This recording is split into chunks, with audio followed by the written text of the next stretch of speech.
Hello friends, welcome to my channel. Picture अभी बाकी है।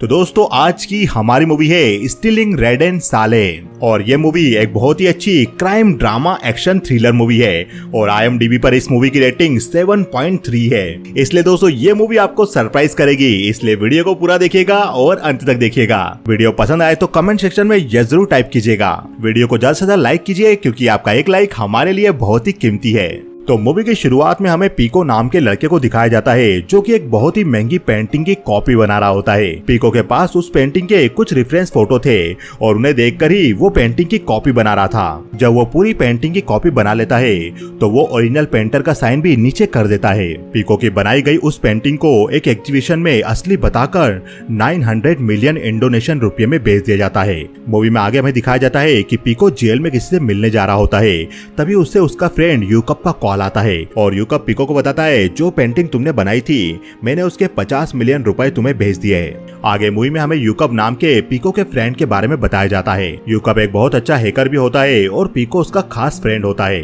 यूकप और पीको दोनों साथ में रहा करते थे और थोड़ी देर बाद पीको घर पर आता है। तब यूकप पीको से उसके पिता के बारे में पूछता है, जिससे मिलने पीको जेल गया था। तब पीको के फादर उससे पूछते, तुम यहाँ पर क्यों आते हो और अपने पैसे बर्बाद करते हो। इस पर पीको कहता है, मैं जानता हूँ आप बेगुनाह हो, फिर भी आप जेल काट रहे हो। मैं आपको बहुत मिस करता हूँ, इसलिए मैं आपसे मिलने आता रहूंगा। इस पर पीको के पिता बुडीमैन कहते, मेरी अपने वकील से बात हुई थी और उसने मुझसे कहा था कि मेरा केस सुप्रीम कोर्ट ले जाया जा सकता है और मैं वहाँ पर बरी हो सकता हूँ, पर उसके बदले उसने 2 बिलियन इंडोनेशियन रुपयों की मांग की है। आगे मूवी वापस फ्लैशबैक से बाहर आती है और यूकप को ये बात पता चलती है। तब पीको कहता है, मुझे नहीं पता इतने सारे पैसे कहां से आएंगे। उसके बाद यूकप पीको को एक न्यूज़पेपर का आर्टिकल पढ़ाता है, जिसमें लिखा था कि पीको की बनाई गई नकली पेंटिंग को किसी आदमी ने 900 मिलियन इंडोनेशियन रुपये में खरीदा था। तब यूकप कहता है, तुमने जो पेंटिंग नकली बनाई थी उसके 50 मिलियन डॉलर मिले है ऑक्शन में, इसलिए डिनी जो नकली पेंटिंग तुमसे खरीदती है तुम उससे अपना हिस्सा बढ़ाकर मांगो और ऐसी 3 पेंटिंग बनाकर ही तुम्हारे पास 2 बिलियन डॉलर तक आ जाएंगे। मूवी के अगले सीन में हमें पुलिस ऑफिसर सीता को दिखाया जाता है, जो पुलिस ऑफिसर अरमान के पास आती है और सीता अरमान से कहती है, हमारे पास नकली पेंटिंग्स की कई सारी रिपोर्ट्स आ रही है। कोई है जो ओरिजिनल महंगी पेंटिंग की नकली कॉपी बना रहा है और उसे महंगे दामों में बाजार में बेच रहा है। हमें इस केस के बारे में इन्वेस्टिगेशन करना चाहिए। तब अरमान कहता है, इस टाइप के केस को इन्वेस्टिगेशन करने के लिए हमारे पास टाइम नहीं है और ये हमारी जॉब भी नहीं है। आगे मूवी में हमें टुक टुक और गोफर नाम के लड़कों को बताया जाता है, जो कि कार गैराज से चुपके से कार को बाहर निकाल रहे थे। तभी वहाँ पीको आ जाता है और टुक टुक पीको से कहता है, मेरे पापा सो रहे और हम दोनों कार लेकर रेस में हिस्सा लेने जाने वाले हैं। तब पीको टुक टुक से कहता है, ओके तुम अपने पिता से कह देना कि मैं रेंट लेने आया था। वो गैराज जिस जगह पर था वो जगह पीको की थी, इसलिए पीको उसका रेंट लेने आया करता था। आगे मूवी में हमें दिखाया जाता है कि इंडोनेशिया की सड़कों पर स्ट्रीट रेस हो रही होती है और टुक टुक और गोफर भी अपनी गाड़ी लेकर इसी रेस में हिस्सा लेने पहुंचते हैं। क्योंकि टुक टुक एक बहुत अच्छा राइडर था, इसलिए वो रेस में हिस्सा लेकर गाड़ी चला रहा होता है और गोफर बाहर ही खड़ा होकर उसका उत्साहवर्धन कर रहा था। तब वहीं खड़ी लड़की गोफर से कहती है, क्या तुम बेट लगाना चाहोगे, क्योंकि टुक टुक जीत जाएगा। तब गोफर को लगता है कि अगर वो बेट लगाएगा तो वो पैसा जीत जाएगा और गोफर 3 मिलियन इंडोनेशियन रुपयों की बेट लगा लेता है टुक टुक के जीतने पर। टुक टुक भी रेस जीतने वाला होता है, पर अचानक टुक टुक की गाड़ी में कोई खराबी आ जाती है और टुक टुक गाड़ी धीमी होने की वजह से वो रेस हार जाता है। आगे गोफर और टुक टुक गाड़ी को देखते हैं तो गाड़ी का क्लच बस्ट हो गया था। तब गोफर कहता है, लेकिन मैंने तो रेस से पहले इसे चेक किया था। और आगे गोफर टुक टुक को बताता है, एक प्रॉब्लम हो गई है, मैंने 3 मिलियन की बेट लगा ली थी। यह सुनकर टुक टुक गुस्सा होता है और कहता है, अब डैड हमें मार देंगे और अब हम अपना खुद का गैराज कैसे खोलेंगे। मूवी के अगले सीन में हमें दिखाया जाता है कि पीको और यूकप से डिनी नाम की वही लड़की मिलने आती है, जिसे वो दोनों नकली पेंटिंग बनाकर बेचा करते थे। तब यूकप डिनी से कहता है, हम तुम्हारा अगला काम करने से पहले तुम्हें एक बात बताना चाहते हैं, हमें और ज्यादा पैसों की जरूरत है, इसलिए हम तुम्हारा काम तभी करेंगे जब हमें ज्यादा शेयर मिलेगा। तब पीको डिनी से पूछता है, तुम और किस पेंटर की पेंटिंग हमसे बनवाना चाहती हो। तब डिनी कहती है, रेड एंड साले की, लेकिन हमें कोई आम पेंटिंग नहीं चाहिए, हमें एक खास पेंटिंग चाहिए, द अरेस्ट ऑफ प्रिंस डिपोनोगोरो। इस पेंटिंग का नाम सुनते ही पीको डिनी से कहता है, क्या तुम कोई मजाक कर रही हो, तुम ऐसा बोल भी कैसे सकती हो। तब पीको वहां से जाने लगता है और डिनी उसे रोक कर कहती है, इस काम के तुम्हें बहुत सारे पैसे मिल सकते हैं, पीको कहता है लेकिन ये इनलीगल होगा, मैं उस पेंटिंग की रिप्लिका कैसे बना सकता हूँ। तब डीनी कहती है इस काम के बदले मैं तुम लोगों को $1 बिलियन दे दूंगी। यूकप भी वहीं खड़ा हुआ था और यूकप डीनी से कहता है हम $2 बिलियन में काम करेंगे। पीको को इतने पैसे की जरूरत थी अपने फादर के लिए वकील करने के लिए। तब पीको भी डीनी के पास आता है और वो डीनी से इस डील के लिए हाथ मिलाता है और डीनी भी इस डील के लिए रेडी हो जाती है। मूवी के अगले सीन में पीको और यूकप लैपटॉप में उस पेंटिंग को देख रहे होते हैं। तब पीको यूकप से कहता है द अरेस्ट ऑफ प्रिंस डिपोनोगोरो ये कोई आम पेंटिंग नहीं है, इसमें हाई कॉम्प्लेक्सिटी, कलर्स और टेक्निक का यूज किया गया है। सबसे पहले इस पेंटिंग में एक घटना को दर्शाया गया है जिसमें प्रिंस की गिरफ्तारी की जा रही है और इस पेंटिंग के पेंटर रेडेन साले इस गिरफ्तारी के खिलाफ थे। ये पेंटिंग एक मास्टरपीस है और इंडोनेशिया के लोगों के लिए ये एक बड़ी बात है और इसलिए इस पेंटिंग को इंडोनेशिया के प्रेसिडेंट हाउस में रखा जाता है। तो डीनी हमसे इस पेंटिंग की कॉपी क्यों बनवाना चाहती है। यह सुनकर यूकप पीको से कहता है तुम्हें बस पैसों से मतलब होना चाहिए, तुम बस उन्हें पेंटिंग बना कर दो। आगे पीको अपनी गर्लफ्रेंड सारा के फाइट टूर्नामेंट में जाता है। पीको की गर्लफ्रेंड बहुत ही अच्छा फाइट स्पोर्ट्स खेला करती थी। पीको अपनी गर्लफ्रेंड से कहता है मैं कॉलेज प्रोजेक्ट बनाना चाहता हूँ, इसलिए मैं तुमसे 2 हफ्तों तक नहीं मिल सकता। सारा पीको की बात सुनकर पहले तो नाराज होती है और फिर वो पीको से कहती है ठीक है तुम अपना प्रोजेक्ट कंप्लीट कर लो, उसके बाद ही हम दोनों मिलेंगे। आगे पीको पेंटिंग बनाने के काम में लग जाता है। पीको पेंटिंग को पूरा कर रहा था और एक दिन वो यूकप से कहता है पेंटिंग जल्दी खत्म हो जाएगी, हमें एक हीटर चाहिए होगा पेंटिंग को पक्का बनाने के लिए। तभी यूकप को गोफर और टुक टुक नजर आते हैं जो अपनी कार को कहीं ले जा रहे थे। तब यूकप उन दोनों से कहता है एक हीटर बनाने के लिए। गोफर और टुक टुक भी मैकेनिक थे तो वो दोनों मिलकर एक हीटर बना देते हैं। आगे पीको उस पेंटिंग को पूरा कर देता है और उसके बाद पीको और यूकप उस पेंटिंग को हीटर के ऊपर उस तरह से रखते हैं ताकि पेंटिंग के ऊपर हीटर की गर्मी जा सके। अगली सुबह वो दोनों उठकर हीटर बंद करते हैं और उस पेंटिंग को देखते हैं तो उस पेंटिंग के ऊपर कई सारे पैटर्न बन चुके थे और देखने से ऐसा लग रहा था कि सचमुच वो पेंटिंग काफी पुरानी है। ये देखकर पीको और यूकप काफी खुश होते हैं। तभी वहाँ सारा भी आ जाती है और वो भी उस पेंटिंग को देख लेती है। पीको का झूठ जानकर सारा पीको पर गुस्सा होती है। तब पीको कहता है मुझे $2 बिलियन की जरूरत थी मेरे पिता को जेल से छुड़वाने के लिए और इस पेंटिंग को पूरा करने के लिए यूकप ने मेरी मदद की ताकि मैं पैसे को हासिल करके अपने पिता को छुड़वा सकूं। ये सब सुनकर सारा को भी गिल्टी फील होती है और वो पीको से कहती है तुमने मुझे ये सब पहले क्यों नहीं बताया। तभी यूकप बीच में आता है और वो पीको से कहता है सॉरी मैं तुम लोग को इंटरप्ट कर रहा हूँ, पर पीको हमें 1 घंटे के अंदर डीनी से मिलने जाना था, क्या हम चले। पीको और यूकप दोनों वहाँ से जाने लगते हैं। तब सारा उनसे कहती है मैं भी तुम्हारे साथ चलूंगी। आगे वो लोग डीनी से मिलने उसकी बताई हुई जगह पर जाते हैं। तभी वहाँ पर 2 कार आती है। तब डीनी कार से उतरती है और वो पीको से सारा के बारे में पूछती है वो लड़की कौन है। तब पीको कहता है तुम उसकी चिंता मत करो, वो मेरी हेल्पर है पहले प्रोजेक्ट से ही। आगे पीको डीनी को अपनी बनाई हुई पेंटिंग दिखाता है। डीनी उस पेंटिंग को देखकर कहती है तुम लोगों ने काफी अच्छा काम किया है। आगे वहीं खड़ी गाड़ी से एक आदमी बाहर निकलता है और उस आदमी को देखकर सारा, पीको और यूकप तीनों हैरान रह जाते हैं क्योंकि वो आदमी इंडोनेशिया में काफी पॉपुलर था और उस आदमी का नाम मिस्टर परमाडी था। मिस्टर परमाडी उस देश का एक्स प्रेसिडेंट रह चुका था। परमाडी भी पीको की बनाई हुई पेंटिंग को करीब से देखता है और कहता है ये पेंटिंग हूबहू वैसी ही है जैसी मेरे पुराने ऑफिस में थी जब मैं प्रेसिडेंट हुआ करता था। आगे परमाडी पीको के पास जाता है और उससे कहता है तुमने काफी अच्छा काम किया है पीको, मैं तुम्हें 2 बिलियन नहीं बल्कि 17 बिलियन रुपए दूंगा, पर उसके बदले तुम्हें इस पेंटिंग को प्रेसिडेंट हाउस में रखी असली पेंटिंग से बदलना होगा। यह सुनकर सारा, यूकप और पीको तीनों हैरान रह जाते हैं। तब परमाडी कहता है इस काम के लिए मैं तुम्हें एक अच्छा प्लान बना कर दूंगा, तुम्हें उस प्लान को एग्जीक्यूट करना है और तुम्हारे पास 17 बिलियन रुपए होंगे। तब पीको मना करता है और वो कहता है मैं ये काम नहीं कर सकता, मुझे 17 बिलियन रुपए नहीं चाहिए, आप मुझे बस 2 बिलियन दे दीजिए इस पेंटिंग को बनाने का। तब परमाडी कहता है तुम्हारे पास इसके अलावा और कोई चॉइस नहीं है। परमाडी पीको को अपने मोबाइल में एक वीडियो दिखाता है जिसमें जेल में पीको के पिता बुडीमन दिखाई दे रहे थे। परमाडी कहता है ये तुम्हारे पिता है ना बुडीमन, जो इस वक्त जेल में है। मैं अभी भी बहुत ही पावरफुल एक्स प्रेसिडेंट हूँ, अगर मैं चाहूँ तो तुम्हारे पिता को जेल में ही मरवा सकता हूँ और चाहूँ तो कभी भी उन्हें जेल से भी निकलवा सकता हूँ, इसलिए तुम्हारे पास और कोई चॉइस नहीं।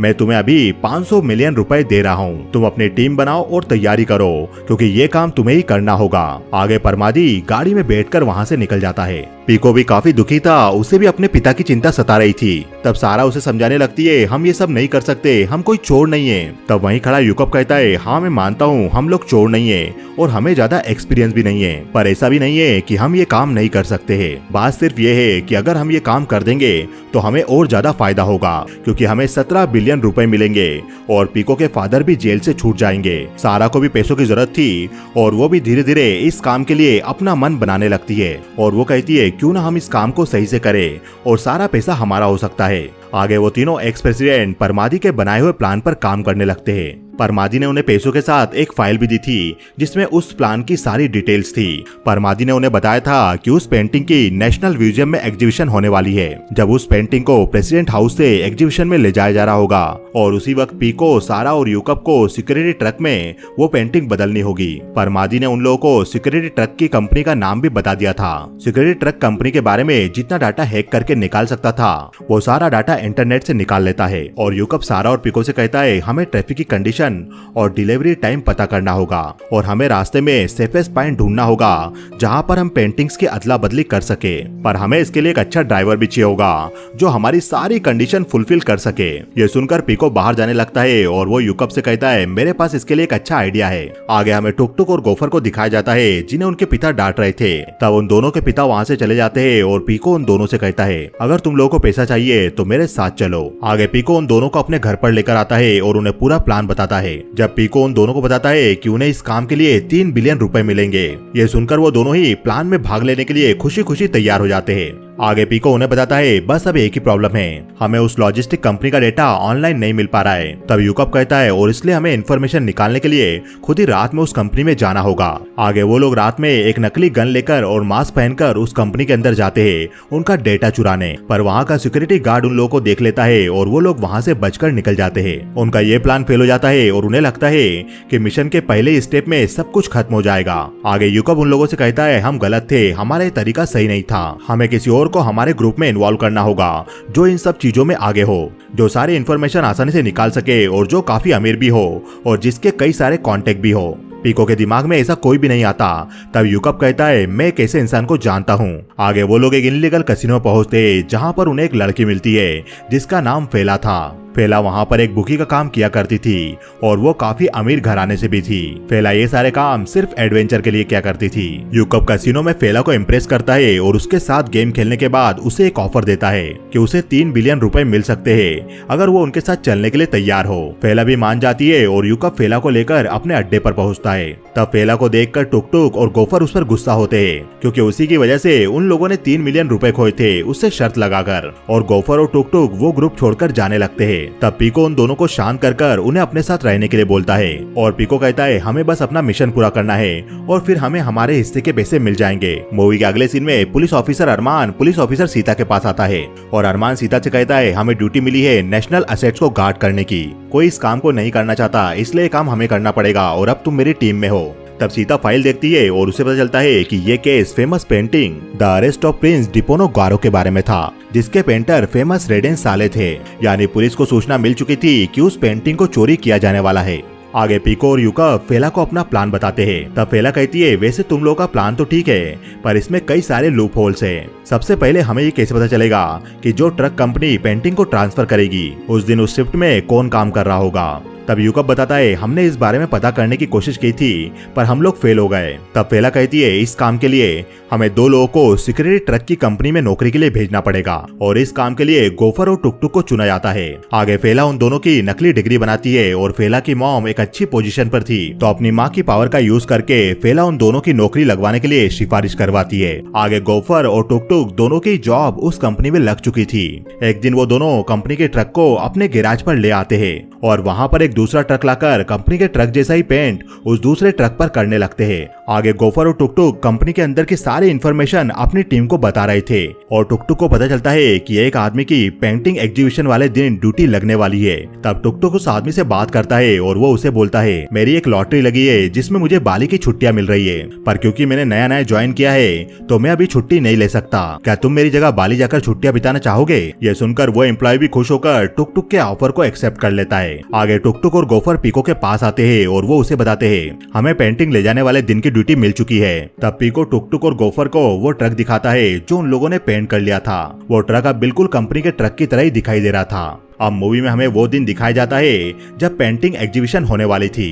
गोफर और टुक टुक ट्रक लेकर प्रेसिडेंट हाउस में पहुंचते हैं। दूसरी तरफ पीको और सारा भी एक दूसरे ट्रक में रेडी रहते हैं। यूकअप गाड़ी में बैठकर सारी चीजों को मॉनिटर कर रहा होता है।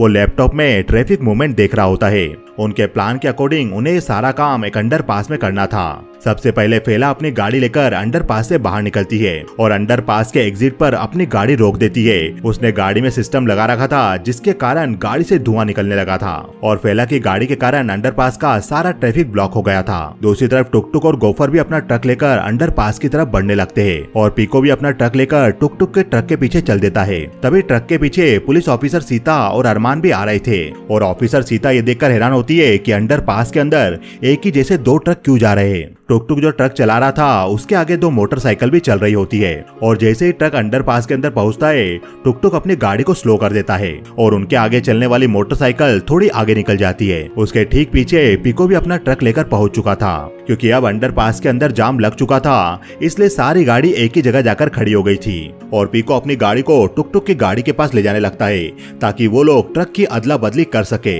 पर तभी इंस्पेक्टर अरमान और सीता की गाड़ी पीको की गाड़ी से आकर टकरा जाती है। पीको कार के अंदर पुलिस की वर्दी में इंस्पेक्टर को देख लेता है और पीको सबको आगाह करता है हमें पुलिस की गाड़ी ने टक्कर मारी है, पुलिस हमारे पीछे है। यह सुनते ही टुक टुक भी वहाँ से ट्रक निकालने की कोशिश करने लगता है और पीको भी वहाँ से ट्रक निकालने लगता है। फेला ने अपना माइक फेंक दिया था इसलिए यूकअप उसे पुलिस के बारे में बता नहीं पा रहा था। तब यूकअप कार से उतरकर फेला के पास जाने लगता है। दूसरी तरफ अंडरपास के अंदर पीको और टुक टुक भी अपनी ट्रक को अंडरपास से निकालने की जी तोड़ कोशिश कर रहे थे। वो गाड़ियों को ठोकते हुए वहां से निकलने की कोशिश कर रहे थे और पुलिस की गाड़ी भी उनका पीछा कर रही थी। तभी फेला के पास यूकअप आता है जो पुलिस से बहस कर रही थी और यूकअप फेला से कहता है मैं तुम्हारी गाड़ी स्टार्ट कर देता हूँ। यूकअप फेला को अपने साथ लेकर वहां से निकल जाता है और अंडरपास का ट्रैफिक भी क्लियर होने लगता है। टुक टुक और पीको भी तेजी से अपने अपने ट्रक लेकर अंडरपास से बाहर निकल जाते हैं। आगे जाकर पीको और टुक टुक दोनों के ट्रक एक गाड़ी से जाकर टकरा जाते हैं और पीको सारा को वहां से भागने का बोलकर वहां से भागने लगता है। तब ऑफिसर अरमान भी पीको का पीछा करने लगता है और सारा का पीछा सीता करने लगती है। गोफर भी ट्रक से भाग चुका था और वहां पर पुलिस पहुंचकर टुक टुक को पकड़ लेती है। पुलिस ऑफिसर अरमान और सीता भी पीको और सारा का बहुत देर तक पीछा करते हैं पर आखिरकार वो दोनों ही वहां से भागने में कामयाब हो जाते हैं। दूसरी तरफ पीको बचकर वापस गैराज में आता है तो वहां पर उसे गोफर मिलता है और गोफर पीको से लड़ता है और कहता है तुम्हारी वजह से टुक टुक पकड़ा गया। तभी वहां सारा भी पहुंच जाती है और सारा भी पीको पर गुस्सा करते हुए कहती है तुम मुझे वहां पर अकेला छोड़कर आ गए। तब पीको कहता है मैंने तुम्हें वहां से भागने के लिए बोला था। दूसरी तरफ फेला की मॉम का मैनेजर गीटो आकर फेला को इन्फॉर्मेशन देता है इस केस में एक टुक टुक नाम का आदमी पकड़ा गया है और पुलिस के पास शायद यूकअप के बारे में इन्फॉर्मेशन पहुंच चुकी है क्योंकि यूकअप की गाड़ी पुलिस के हाथ लग गई है। दूसरी तरफ ऑफिसर सीता टुक टुक से इन्वेस्टिगेशन कर रही थी। वो यूकअप की फोटो दिखाकर टुक टुक से पूछती है क्या तुम इस आदमी को जानते हो, पर टुक टुक सीता की बात का कोई भी जवाब नहीं देता। दूसरी तरफ पुलिस वाले उन दोनों ट्रक से निकली हुई पेंटिंग को देख रहे थे और वो दोनों ही पेंटिंग उन्हें सेम दिखाई दे रही थी। तब वहीं खड़ा पुलिस वाला ऑफिसर सीता से कहता है इस केस में सबसे अजीब बात यह है कि जो ट्रक हमने पकड़े हैं उन दोनों के इंजन नंबर सेम है। इन लोगों ने चोरी की प्लानिंग बहुत ही बारीकी से की थी। तब वहीं खड़ी दूसरी पुलिस वाली कहती है हमें असली पेंटिंग की पहचान करने के लिए नेशनल गैलरी से क्यूरेटर को बुलाना होगा। अब अगले दिन नेशनल म्यूजियम की क्यूरेटर पेंटिंग की छानबीन करने के लिए आती है और हम देखते हैं कि वो क्यूरेटर डीनी ही थी। आगे डीनी उन दोनों ही पेंटिंग को बहुत ही करीब से देखती है और डीनी उनमें से एक पेंटिंग पर लाल रिबन लगा देती है और डीनी कहती है लाल रिबन वाली असली पेंटिंग है क्योंकि नकली पेंटिंग को भी नेशनल गैलरी एक अलग तरह से डिस्ट्रॉय करती है, इसलिए हम नकली पेंटिंग को भी अपने साथ ले जाएंगे। आगे डीनी असली और नकली दोनों ही पेंटिंग्स को अपने साथ ले जाने लगती है। मूवी के अगले सीन में नेशनल म्यूजियम में वही painting the arrest of Prince Diponegoro को पब्लिक को देखने के लिए गैलरी में रखा जाता है। तब नेशनल म्यूजियम में पीको भी आता है और वो उस पेंटिंग को देखता है और पीको उस पेंटिंग को देखकर शॉक रह जाता है क्योंकि वहां पर वही पेंटिंग थी जो पीको ने अपने हाथों से बनाई थी। दूसरी तरफ मूवी में हमें दिखाया जाता है कि उस असली पेंटिंग को ट्रक से निकालकर मिस्टर परमादी के घर में ले जाया जा रहा था। तब डीनी भी वहां मौजूद थी और डीनी मिस्टर परमाडी से कहती है सर अब आप हिस्ट्री के सबसे वैल्यूएबल पेंटिंग के मालिक बन चुके हो। तब मिस्टर परमाडी कहता है ये बात बस एक पेंटिंग की नहीं है, इस कंट्री ने मेरा पॉलिटिकल करियर खत्म कर दिया और मेरे बेटे रामा का भी, और इसलिए इस कंट्री से ये मेरा बदला है। मूवी के अगले सीन में हमें दिखाया जाता है कि पीको कहीं जा रहा होता है। तभी उसे रास्ते में यूकब और फेला मिलते हैं और उन दोनों को देखकर पीको उनके गले लग जाता है। मूवी के अगले सीन में वो सभी एक दूसरे से मिलते हैं और पीको उन सभी को बताता है कि नेशनल म्यूजियम में जो पेंटिंग रखी गई है वो असली नहीं बल्कि मैंने उस पेंटिंग को बनाया है। मूवी के अगले सीन में हमें दिखाया जाता है कि प्रेसिडेंट परमाडी जेल में जाकर बूढ़ी मन से मिलता है, क्योंकि वो बूढ़ी मन को पहले से ही जानता था और वो बूढ़ी मन से कहता है तुम्हारा चोरी का प्लान बिल्कुल एक्सीलेंट था, अब वो पेंटिंग हमारे पास आ चुकी है और उस काम के बदले मैं तुम्हें 2 बिलियन रुपया दे रहा हूँ। तुम चाहो तो वो पैसा अपने वकील को देकर अपना केस वापस रीओपन कर सकते हो।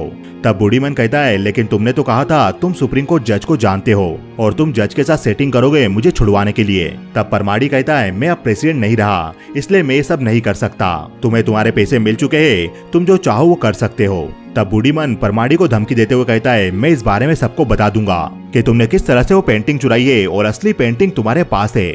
यह सुनकर परमाडी कहता है मुझे पहले से पता था तुम ऐसा कर सकते हो, इसलिए मैंने बैकअप के लिए इस प्लान में तुम्हारे बेटे पीको को भी इन्वॉल्व कर लिया था।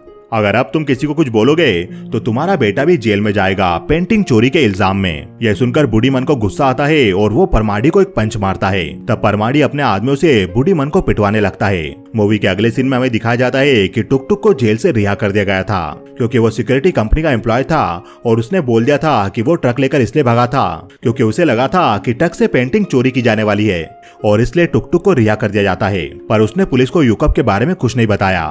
तब पीको उन सभी से कहता है परमाडी ने इन सब में हमें फंसाया है क्योंकि हम बस बच्चे हैं और अब हमें उसे इन सब का जवाब देना चाहिए। दूसरी तरफ मूवी में हमें दिखाया जाता है कि जेल से कैदियों के कपड़ों को धोने के लिए बाहर ले जाया जा रहा था। उन कपड़ों के कैरेट को एक गाड़ी में रखा जाता है और वो गाड़ी जेल से बाहर निकल जाती है। आगे उन कपड़ों के कैरेट के अंदर से बूढ़ी मन बाहर निकलता है और कार का ड्राइवर बूढ़ी मन को एक मोबाइल देता है, जिसमें बूढ़ी मन का वकील बूढ़ी मन को कहता है ये कार तुम्हें सेफ हाउस तक पहुंचा देगी, इसलिए किसी तरह तुम ये देश छोड़कर चले जाओ, इसके अलावा मैं तुम्हारी कोई मदद नहीं कर सकता। दूसरी तरफ पीको और उसकी टीम परमाडी से बदला लेने का प्लान बना रही थी और यूकब प्लान बनाकर अपनी टीम से कहता है परमाडी की सबसे बड़ी वीकनेस है उसका बेटा रामा, पर रामा की भी एक कमजोरी है और वो बहुत बड़ा प्ले बॉय है, वो अक्सर लड़कियों के पीछे भागता रहता है। हमें रामा को ट्रैप करना होगा और उसके बहाने हम परमाडी के करीब जा सकते हैं। परमाडी का बर्थडे आने वाला है और परमाडी अपने बर्थडे पर अपने घर पर पार्टी जरूर रखेगा और उसके जरिए हम सभी उस घर में एंट्री ले सकते हैं। वो सारे सोचते हैं कि रामा के पास वो किस लड़की को भेजे। तब यूकब कहता है ये काम बस सारा ही कर सकती है। आगे सारा को अच्छे कपड़े पहनाकर रामा के सामने भेजा जाता है और रामा सारा को देखते ही उसकी तरफ आकर्षित हो जाता है और रामा सारा के पास जाकर उससे बातें करने लगता है। रामा को कंट्रोल करने के बाद यूकब अपनी टीम को आगे का प्लान समझाता है। तब वो डिसाइड करते हैं कि वो परमाडी के बर्थडे पार्टी में इवेंट ऑर्गेनाइजेशन कंपनी के द्वारा जाएंगे, यानी वो परमाडी की बर्थडे पार्टी में नौकरी करेंगे।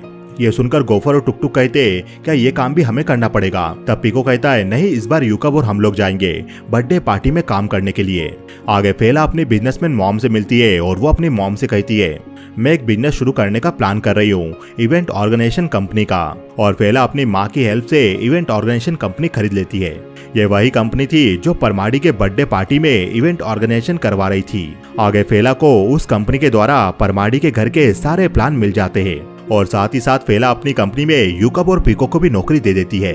आगे यूकब आगे का प्लान सबको बताता है कि पार्टी वाले दिन सबसे पहला काम उन्हें यही करना होगा कि उन्हें सर्वर रूम का एक्सेस चाहिए होगा ताकि वो सारे कैमरास की फुटेज बदल सके, और ये सब वो लोग कैसे करेंगे ये सोचना पड़ेगा। तभी गोफर कहता है अब तुम्हें मेरी जरूरत पड़ने वाली है। आगे गोफर कुछ बॉक्स बनाता है जिसे वो पार्टी में साउंड सिस्टम बनाकर ले जाने वाले थे। फेला उस बॉक्स को साउंड डिवाइस बताकर परमाडी के घर के अंदर एंट्री करवा देती है और गोफर और टुक टुक उस बॉक्स को परमाडी के घर के सर्वर रूम तक ले जाने लगते हैं। उस दौरान उस बॉक्स से यूकब और पीको निकलकर सर्वर रूम के अंदर घुस जाते हैं और यूकब सर्वर रूम से सीसीटीवी कैमरास को हैक कर लेता है। आगे यूकब उन सभी को बताता है अब हमें वहां से निकलने का प्लान बनाना होगा, हमें वहां पर किसी तरह से अफरा तफरी मचानी होगी जिससे हम वहां से भाग सके। आगे गोफर बॉक्स के अंदर रखकर एक ऐसा डिवाइस बनाने लगता है जिसके कारण बॉक्स के अंदर से धुआं निकलने लगता है। आगे गोफर ने वो डिवाइस बना लिया होता है और यूकब उस डिवाइस को चलाकर देखता है तो उस डिवाइस से परफेक्टली बहुत सारा धुआं निकलने लगा था। आगे मूवी में हमें पार्टी वाला दिन दिखाया जाता है जब यूकब ने परमाडी के घर के सारे कैमरे हैक कर लिए थे और दूसरी तरफ पीको के पिता बूढ़ी मन भी अपना भेष बदल रहे थे उस पार्टी में आने के लिए। सारा भी रामा के साथ उस पार्टी में मौजूद होती है। पार्टी चल रही होती है और पार्टी में वेटर बन के आए यूकब और पीको चुपचाप घर के दूसरे हिस्से में चले जाते हैं उस पेंटिंग को ढूंढने।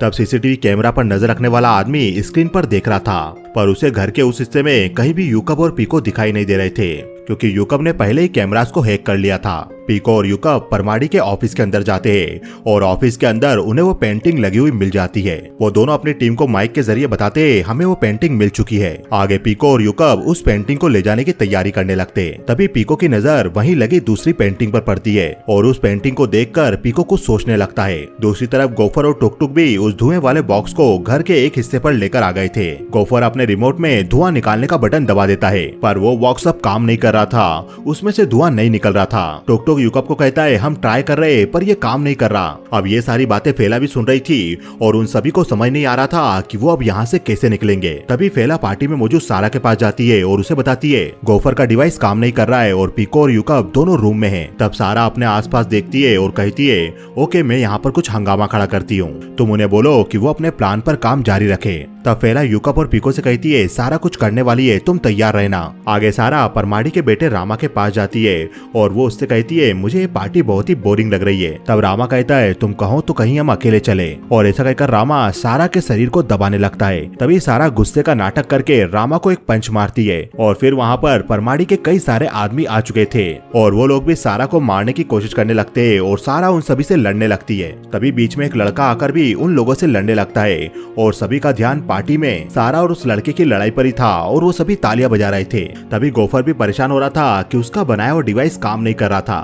तब गोफर उस डिवाइस के पास जाता है और उसे लात मारने लगता है और उस डिवाइस के अंदर से अचानक से धुआं निकलने लगता है। धुएं के कारण अब वहाँ का फायर अलार्म बजने लगा था। यह सुनकर वहाँ मौजूद सभी गेस्ट बाहर की तरफ भागने लगते और अंदर हड़बड़ी मच चुकी थी और इसी हड़बड़ी में मौका पाकर पीको और यूकब भी उस पेंटिंग को घर से बाहर ले जाते हैं और वो पेंटिंग को घर के बाहर ही खड़ी कैटरिंग की वैन में रखकर वो वैन लेकर वहाँ से निकल जाते हैं। आगे वो लोग वैन लेकर काफी आगे निकल चुके थे और वो लोग खुश होते कि उन्होंने आखिरकार वो पेंटिंग चुरा ली।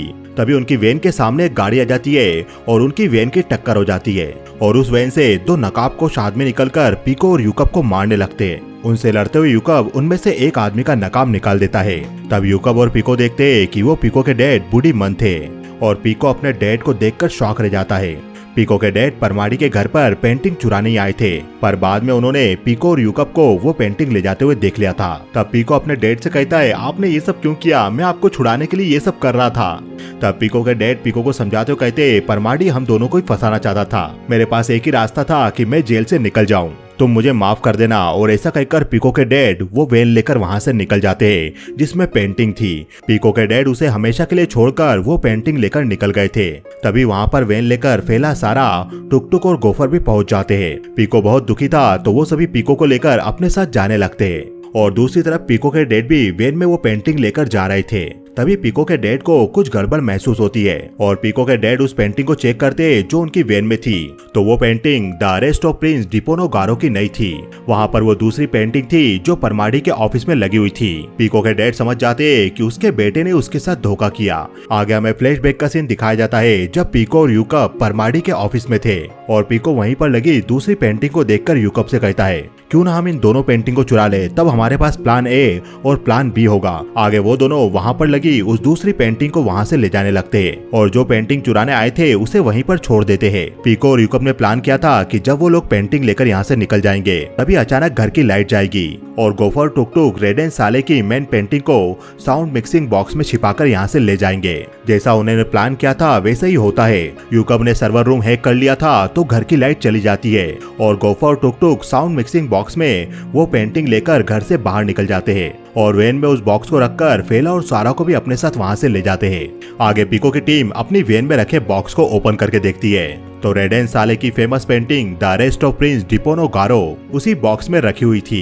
दूसरी तरफ परमाडी को भी गुस्सा आ रहा था कि उसके घर से पेंटिंग चुरा ली गई और वो अपने आदमियों को जिसने भी ये सब किया है उनके बारे में पता लगाने को कहता है। डीनी भी खड़ी होकर परमाडी को देखती है और वो किसी को कॉल करती है। डीनी ने ये कॉल यूकब के फोन पर ही किया था। डीनी यूकब से कहती है यूकब तुमने बहुत ही अच्छा काम किया है, मैंने पीको और तुम्हें यहाँ से पेंटिंग ले जाते हुए देख लिया था। वैसे मेरे पास तुम्हारे लिए एक ऑफर है, मैं उस पेंटिंग का तुम्हें $10 मिलियन दिला सकती हूँ। $10 मिलियन के बारे में सुनकर वो सभी सोचने लगते और वो अंदाजा लगाने लगते कि $10 मिलियन इंडोनेशियन रुपये में कितना होगा। तब फेला कहती है 10 मिलियन डॉलर इंडोनेशियन रुपयों में 150 बिलियन इंडोनेशियन रुपए होगा। और ये सुनकर वो सभी खुश होते हैं कि वो इतने सारे पैसों के मालिक बन सकते हैं। वो लोग वैन में ही खुश होकर एक दूसरे के गले मिलने लगते हैं और ये मूवी यहीं खत्म हो जाती है। तो दोस्तों, आपको ये वीडियो कैसा लगा हमें बताइए कमेंट सेक्शन में। और यदि आप लोगों को ये वीडियो पसंद आया तो कमेंट सेक्शन में यस टाइप कीजिए और हमारे इस वीडियो को ज्यादा से ज्यादा लाइक कीजिए और चैनल को सब्सक्राइब करना बिल्कुल ना भूले, क्योंकि पिक्चर अभी बाकी है मेरे दोस्त।